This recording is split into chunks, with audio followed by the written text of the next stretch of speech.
ہم یہاں آئے ہیں، ہر کوئی ظاہری شکل میں انسان ہوتا ہے، انسان بننے کے لیے آئے ہیں، یہی ہمارا امتحان ہے۔ باقی حیوانوں میں اور انسانوں میں یہی فرق ہے کہ وہ جب حیوان اس دنیا میں آتا ہے تو حیوان ہی ہوتا ہے، وہ جس بھی نسل سے جس بھی قسم کا حیوان ہے، لیکن انسان دنیا میں آتا ہے ظاہری طور پر انسان ہوتا ہے، اس نے انسان خود بننا ہے، اپنے باطن کو انسان اس نے خود بنانا ہے، اس کے عقائد، اس کے افکار، اس کے نظریات، اس کا عمل اس کی شخصیت کو بناتا ہے۔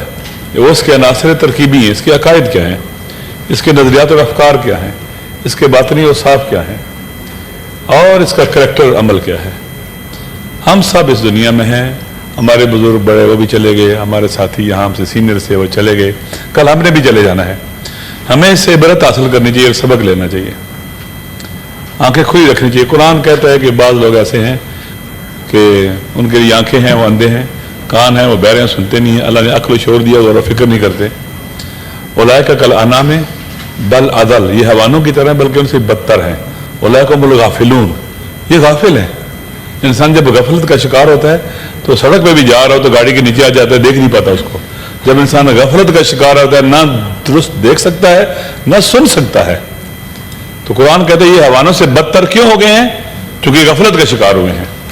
انہیں کس لیے یہاں بھیجا گیا تھا؟ قرآن میں اللہ نے کہا میں نے انسانوں کو بھیجا ہے کہ وما خلقت الجن والانس الا لیعبدون، میں نے انسانوں کو صرف اس لیے خلق کیا اور جنوں کو میری بندگی کریں، عبادت کریں، اللہ کے عبد بن جائیں، اللہ کی بندگی کا تو گلے میں ڈالیں، کسی اور کے غلام نہ بنے، اسیر ہوا ہوس نہ ہو، خواہشات نفسانی کے قیدی نہ بنے، آزاد ہو۔ اور پھر ایک اور جگہ پر ارشاد خداوندی ہے کہ میں نے انبیاء کو اس لیے بھیجا، آسمانی کتاب اس لیے بھیجی، لقد ارسلنا رسلنا بالبینات وانزلنا معهم الکتاب والمیزان لیقوم الناس بالقسط، تاکہ معاشرے میں انسان قیام کے لیے، عدل کے لیے قیام کریں، اس لیے نبی بھیجے ہیں، ظلم نہ ہو معاشرے میں۔ یہ ہماری انسانیت کی دلیل ہے کہ کیا ہم ظلم کے ساتھ ہیں، ظلم کے مقابلے میں۔ ہم نے بالآخر وَمَن يَعْمَلْ مِثْقَالَ ذَرَّةٍ خَيْرًا يَرَهُ وَمَن يَعْمَلْ مِثْقَالَ ذَرَّةٍ شَرًّا يَرَهُ، ایک مثقال ذرے کے برابر اگر نیکی کریں گے وہ بھی ہم دیکھیں گے، اور برائی کریں گے وہ بھی دیکھیں۔ قرآن یہ ہے کوئی بھی قبل آپ نے کیا ہم نے کر لیا، یہ ہمارا ساتھ نہیں، ہمارا دامن نہیں چھوڑے گا۔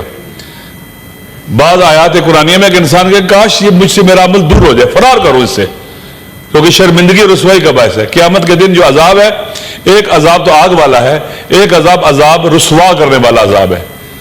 انسان جب اللہ کے انبیاء کے مقابلے میں، اولیاء کے مقابلے میں، ملائکہ کے مقابلے میں، اپنے رشتہ داروں کے مقابلے میں، کیونکہ یوم تبلی السرائر ہے، کوئی راز نہیں رہے گا، جو کچھ یہاں کیا ہے وہ ساتھ نظر آئے گا، تو یہ سب سے بڑی رسوائی یہی ہے، انسان اپنے قریبیوں کے سامنے اس کا حجاب اور پردہ ختم ہو جائے اور اس کی حقیقت سامنے آ جائے۔ لہٰذا یہ جو ہمارے عزیز ہم سے جدا ہو جاتے ہیں، ساتھی جدا ہو جاتے ہیں، ہماری لمحہ فکریہ بھی ہے، جھنجھوڑا جاتا ہے ہمیں، ہم سوچیں ہم اچھے انسان بن جائیں۔ جب انسان خدا کی طرف واپس آتا ہے اسے توبہ کہتے ہیں، اللہ کی طرف لوٹنے کا نام توبہ ہے، توبہ اے رجع، واپس آ گیا۔ تو خدا المتعال کہتے ہیں کہ ان اللہ یغفر الذنوب جمیعا، وہ اتنا کریم ہے کہ سارے گناہ بخش دے گا اگر انسان کوئی توبہ کرنے کے لیے ہے تو، بلکہ یبدل السیئات بالحسنات، یہاں تک کہ وہ گناہوں کو نیکی بدل دیتا ہے اگر کوئی توبہ کرے تو۔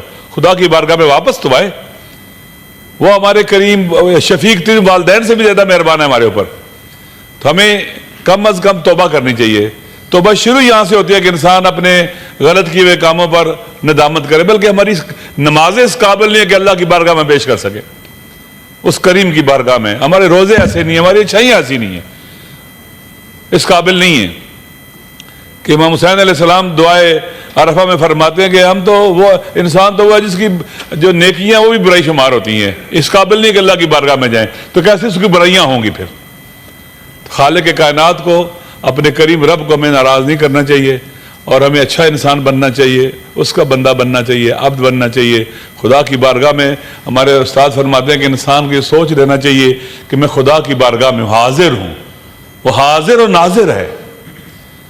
ہمارے بزرگ کے بارے میں کہا جاتا ہے، عالم کے بارے میں، وہ کہتے تھے کہ کیونکہ پاؤں پھیلانا بھی ادبی ہے، تو جب اس طرف متوجہ ہو کے کہ خدا کی بارگاہ میں حاضر ہوں، پاؤں پھیلا کے بیٹھتے نہیں تھے، خدا کی بارگاہ میں حاضر ہوں بے ادبی ہو جائے گی۔ کاش ہم غائب خدا کی طرف نہ جائیں، اسے حاضر و ناظر سمجھیں۔ هو اقرب الیکم من حبل الورید، وہ تمہاری شاہ رگ سے بھی زیادہ تمہارے قریب ہے۔ یحول بین المرء و قلبہ، انسان اور اس کے دل کے بیچ، انسان کے سب سے زیادہ قریب خدا ہے.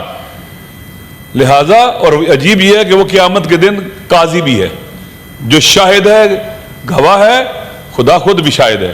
اور پھر جہاں جہاں ہم زندگی میں رہتے ہیں، جہاں گناہ کرتے ہیں، وہ زمین بھی گواہی دے گی، وہ جگہ گواہی دے گی، ہر چیز گواہی دے گی، ہر چیز خدا کی طرف سے ہمارے پر ناظر ہے.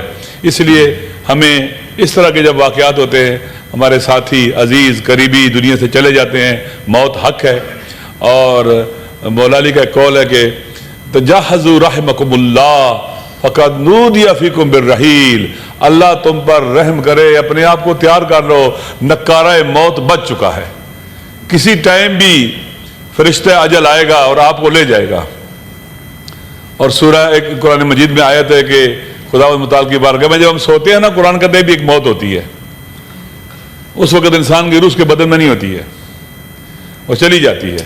اور جو مر جاتا ہے دائمی طور پر، اس کی روح واپس نہیں آتی اور یہ واپس آ جاتی ہے.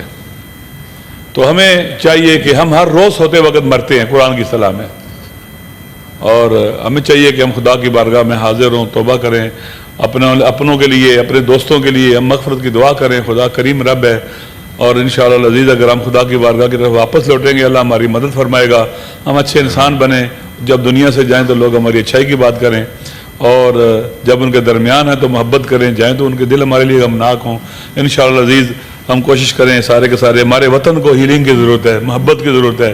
لوگ پریشان ہیں، مشکلات کا شکار ہیں، ہر قسم کی مسئلے ہیں. آئیں ان کو ہم ان چیزوں کو ہیل کریں، محبت کے جذبے کے ساتھ، ایک دوسرے کے ساتھ، ایثار کے ساتھ، فداکاری کے ساتھ. اور انشاءاللہ العزیز خداوند تعالیٰ کی بارگاہ میں دعا ہے کہ جناب پروفیسر ساجد ویر صاحب کی مغفرت فرمائے. اور جو ہمارے شہید ہوئے ہیں ابھی ان دنوں میں، آپ جانتے ہیں کہ گزشتہ دنوں میں ہمارا دشمن جو ہمارا ہمسایہ ہے، جو اچھا ہمسایہ نہیں ہے، جس نے ہمارے دریا خشک کی ہے، ہمارے ساتھ جنگیں لڑتا ہے اور ہمیں ڈسٹیبلائز کرنا چاہتا ہے، پورے ریجن کا جو طاقت کا توازن ہے بگاڑ کر اپنے آپ کو اس علاقے کی بہت بڑی طاقت بنانا چاہتا ہے. اس کے مقابلے میں جو ہمارے جوان، ہمارے آرمی کے جوان، ہماری ایئر فورس کے جوان اور ہماری نیوی کے جو لوگ کھڑے ہوئے اور شہید ہوئے، زخمی ہوئے، ہماری دعا خالق کائنات ان کا اپنے اولیاء اور شہداء کے ساتھ ان کو معشور فرمائے، اور جو زخمی ہیں انہیں شفا کامل و عاجلہ دے، اور ان کے پسماندگان کو صبر جمیل عطا فرمائے، سینیٹر صاحب کے بھی، اور اسی طرح سے ان شہداء کے پسماندگان کو خداوند متعال صبر جمیل عطا فرمائے. بہت بہت شکریہ آپ کا. سم آمین. شکریہ علامہ صاحب. یہ ایوان منو بائی مرحوم کی قائم کردہ سندس فاؤنڈیشن کے زیر نگرانی تنویسیات جیسی موذی مرض کا مقابلہ کرنے والے بہادروں کو خوش آمدید کہتے ہیں.